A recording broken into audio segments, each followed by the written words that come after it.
Salam əziz və dəyərli müəllimlər, xoş gördük hər birinizi.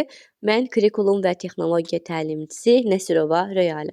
Bu gün sizlərə 5-ci sinif texnologiya dərsliyindən 7-ci mövzumuzun ailə büdcəsinin formalaşması mövzusunun izahına baxacağıq. Bir çox müəllimlərimizin çətinlik çəkdiyi, qarışdırdığı bir mövzu olduğuna görə bu gün bu mövzunun izahını verəcəm sizlər üçün. Mövzumuz çox sadədir, rahatdır. Sadəcə olaraq hər birisini özünə məxsusluğu ilə yadda saxlamaq lazımdır. Fərqləndirməyi bacarmalıyıq. Hər zaman söylədiyim kimi, mövzunu oxuyarkən müqayisəli, təhlil edərək oxumaq lazımdır. Bizə belə bir sual verir, düşündürücü sualımız var burada. Siz ev təsərrüfatı iqtisadiyyatının nə olduğunu bilirsinizmi? Biz ev təsərrüfatı iqtisadiyyatının təbii ki, müəyyən hissəsini bilirik ki, nədir, hansı işlər görülür, nədən bəhs edir. İndi kitabımızda baxaq görək bizə nə deyir. Deyir ki, bu suala cavab verməyə çətinlik çəkirsinizsə, onda gəlin əvvəlcə iqtisadiyyatın nə olduğunu aydınlaşdıraq. Yəni biz bilməliyik ki, iqtisadiyyat nədir? Ondan sonra keçməliyik ev təsərrüfatı iqtisadiyyatına. İqtisadiyyat təsərrüfatın qayda və qanunlarla səmərəli idarə olunmasıdır. Yəni düzgün idarə olunmasıdır.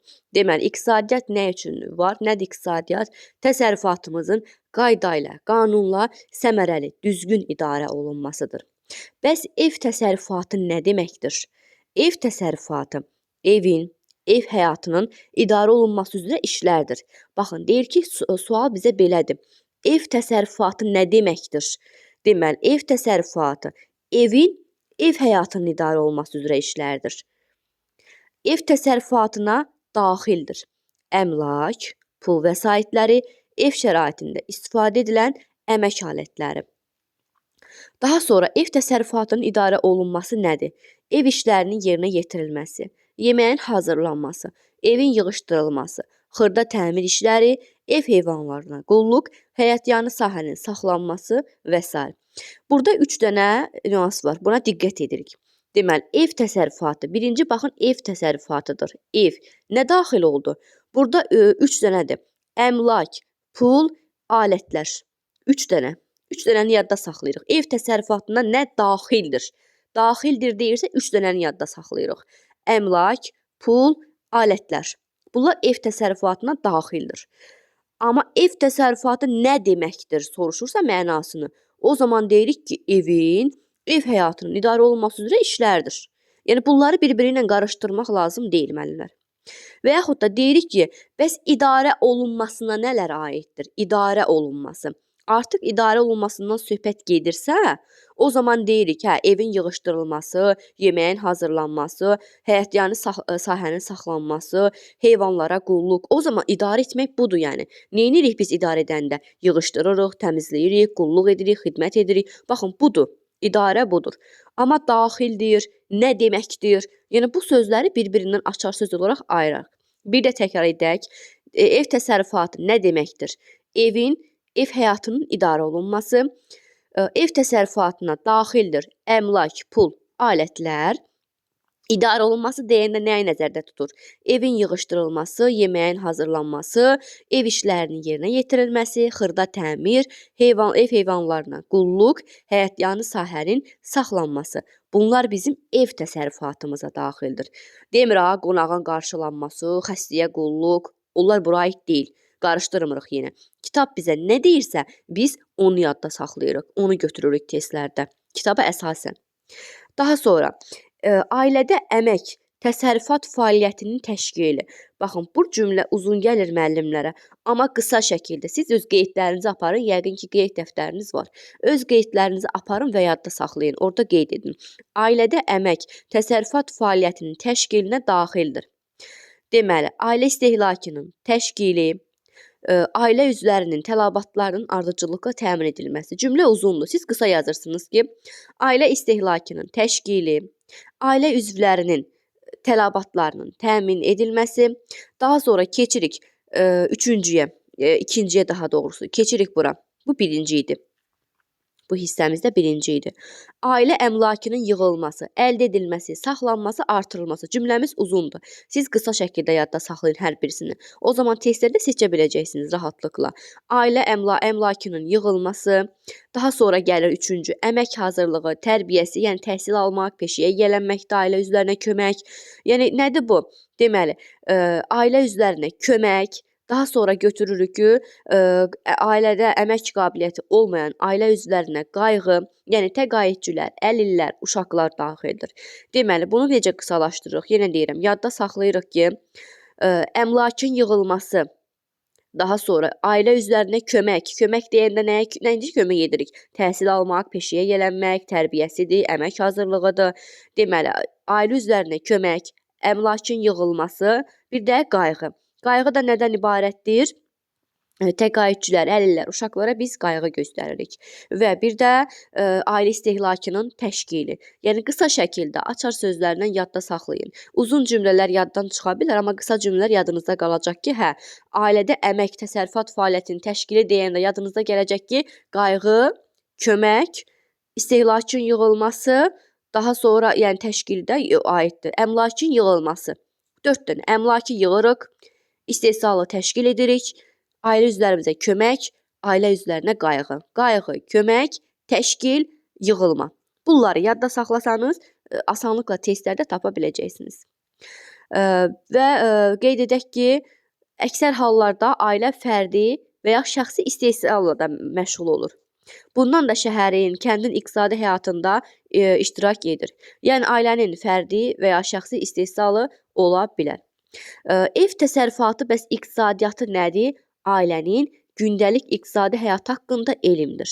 Deməli, ev təsərrüfatının iqtisadiyyatı, biri var deyirik, ev təsərrüfatı nədir? Evin ev həyatının idarə olunması oldu. Amma ev təsərrüfatının iqtisadiyyatı deyirsə, artıq oldu, bu bir elm. Yəni, ailənin gündəlik iqtisadi həyatı haqqında elmdir bu. Ailənin yaranması ilə eyni zamanda ailə təsərrüfatı fəaliyyətə başlayır. Yəni, bəzən testlərdə qarşınıza çıxır ki, ailə təsərrüfatı nə zaman fəaliyyətə başlayıb? Ailə təsərrüfatı, bəli, ailənin yaranması ilə başlayır. Yəni, ailə olmasa, ailə təsərrüfatı olar? Xeyr. Və ailənin normal inkişafının çoxsaylı şərtləri var. Yəni, ilk növbədə nədir? Ailə təsərrüfatı onun üzvlərinin əməyi nəticəsində artır. Yəni, ailə üzvlərinin əmək imkanı və bacarıqlarının olması vacibdir. Bu, əmək vəsaitidir. Deməli, vəsaitlərimiz 4 yerə bölünür. Əmək, maliyyə, maddi və energetik vəsaitlər. Bu, bizim vəsaitlərimizdir. 4 yerə bölündü. Əmək, maliyyə, maddi, energetik. Əmək nədir? Əmək ailə üzvlərinin işidir, əməyidir əmək. Yəni, onların nə idi? Əmək imkanı, bacarığına əmək deyilir. Daha sonra gəlir maliyyə bacarıqları. Bəs maliyyə vəsaitləri, üzr istəyirəm, maliyyə vəsaitləri gəlir. Bəs maliyyə vəsaiti nədir? Soyuducu, ütü, toz soğuran, paltar yuyan, məsələn, deyə bilərik şirə çəkən, televizor. Bunlar nədir? Bunlar maliyyə vəsaitləridir. Ümumiyyətlə, belə yadda saxlayaq maliyyə vəsaitini. Elektriklə işləyən hər bir avadanlıqlar, cihazlar olur maliyyə vəsaitinə aiddir. Daha sonra baxırıq maddi vəsaitlərə. Maddi vəsaitlər əmlak, ailə təsərrüfatının elementləri, ərzaqlar daxildir maddi vəsaitlərə. Yəni, parçadan, plastik kütlədən, oduncaq, metal, şüşə, yəni bunlardan hazırlanan bütün avadanlıqlar, geyimlər, əşyalar hər birisi maddi vəsaitlərə daxildir. Məsələn, qarşınıza belə bir situasiya sualı çıxa bilər ki, Nuray özünə yeni geyimlər aldı. Hansı vəsaitə aiddir bu? Maddi. Çünki nədir? Paltarlarımız nədəndir? Parçadan hazırlanır. Və yaxud Nurlan həyətdə iş görmək üçün, özü üçün yeni alətlər aldı. Alətlər nədən olur? Metaldan, taxtadan, elə deyilmi? Hansı vəsait olur? Maddi vəsaitlər oldu.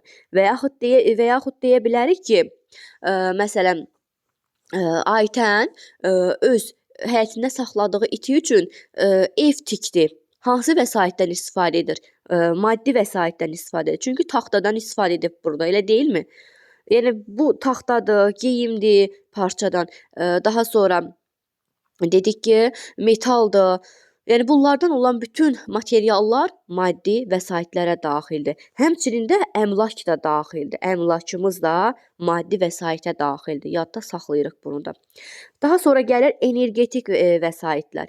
Energetik vəsaitlər isə deməli, məsələn, bura daxildir istilik, enerji, yanacaq mənbələri. Məsələn, biz maşınımız üçün yanacaq alırıq. Nədir bu? Energetik vəsaitlərə aiddir. Daha sonra evimizi qızdırmaq üçün istilik sistemi qoşdurmuşuq və istilikdən istifadə edirik də. Bu nəyə aid olur? Energetik vəsaitlərə. Yəni ki, neyinirik? İstilik sistemləri quraşdırırıq. Həm energetikdir, diqqət eləyin, həm də maddidir. Niyə? Çünki istilik avadanlıqları da alırıq. Həm istilik avadanlığı alırıq. Axı metaldan olur. Plastikdən istifadə edə bilərik. Bu həm ikisinə aiddir. Həm avadanlıqları alırıqsa olur maddi və isidilməsinə də, yəni təmin ediriksə, olur energetik vəsaitlər. Ailə təsərrüfatının inkişafı müəyyən xərclər tələb edir və hər bir ailənin də müəyyən xərcləri var. Qidalanma, kommunal, nəqliyyat, sanitar, gigiyenik məqsədlər üçün ayrılmış xərclər, təhsilə ayrılmış, sağlamlıq üçün, mədəni mənəvi tələbatlar və s. Yəni bu xərclərimiz çoxdur. Biz bunu artıra bilərik. Yəni hər bir ailənin müəyyən xərcləri var. Və ev təsərrüfatı iqtisadiyyatının planlaşdırılması büdcədə öz əksini tapır. Deməli, ev təsərrüfatı iqtisadiyyatının planlaşdırılması harada öz əksini tapır? Büdcədə öz əksini tapır. Büdcə də ingilis dilindən tərcümədə pul çantası deməkdir. Xərclər büdcədəki pul vəsaitinin nəyinsə alınması və işlədilməsinə sərf edilmiş hissəsidir. Yəni biz nəsə alırıqsa, işlədiriksə, yəni bizdən pul çıxırsa, nədir bu? Buna xərc deyilir. Bu bizim xərcimizdir. Və sadalanan xərclərin, bayaq əvvəl saydığım xərclərin bəzisi daimidir, bəzisi dəyişən xərclərdir. Daimi xərclər qida, kommunal xərclərimizdir. Dəyişən xərclər isə deməli, yəni ki, o deyir planlama şəraitdən asılı olaraq yaranan xərclərdir, dəyişən xərclərimiz. Yəni planlardan asılıdır, şəraitdən asılı olaraq bizim dəyişən xərclərimiz davamlı dəyişir. Məsələn, məzuniyyətə, teatra, sərgiyə gedilməsi üçün nəzərdə tutulan xərclərimiz var. Daha sonra fəsildən asılı olaraq yaranır. Məsələn, uşaqların məktəbə hazırlanması, qışda mənzillərin isidilməsi, bunlar da fəsillərə görə olan xərclərimizdir. Gözlənilməyən xərclərimiz var və yaxud dəyişən xərclərə, yəni bunlar aiddir də gözlənilməyən xərclərimiz. Deməli, gözlənilmədən gələn qonaq, xəstəlik, qəza, toy, bayram, şənliklər də ola bilər. Yəni bunlar nədir? Bunlar gözlənilmədən olan xərclərimizə daxildir. Ailənin gəlir və xərclərinin müəyyən zaman kəsikləri üzrə paylanması ailə büdcəsi adlanır. Deməli, ailə büdcəsi nədir? Həm gəlirimizin, həm də xərcimizin müəyyən zaman kəsiyi üzrə paylanırsa, bu bizim ailə büdcəmizdir. Yəni gəlirimiz gəlir, biz o gəliri neyləyirik? Müəyyən hissələrə xərcləyirik, yerləşdiririksə, bu bizim ailə büdcəmizdir. Əgər hər hansısa bir dövrdə gəlir xərcdən artıq olursa, onda pulların bir qismini biz yığa bilərik, yığıma yönləndiririk. Deməli, nə zaman yığırıq? Gəlirimiz çoxdur, xərcimiz azdır. Yəni pulumuz artıq qalırsa, biz onun bir hissəsini yığırıq. Əgər hansısa bir dövrdə gözlənilən, yəni ki, bizim xərcimiz gözlənilən gəlirdən artıq planlaşdırılıbsa, onda büdcə kəsirli olacaq. Yəni xərcimiz çoxdur, gəlirimiz azdır. Onda bizim büdcəmizdə kəsirimiz yaranır. Yəni çatışmamazlıq yaranır. Büdcə kəsiri tərifi də budur. Büdcədə planlaşdırılmış xərclərə pul vəsaitinin çatışmayan hissəsidir. Yəni neynir? Pulumuz çatışmır. Yəni bizim gəlirimiz ödəmir xərclərimizi. Bu büdcə kəsiri adlanır.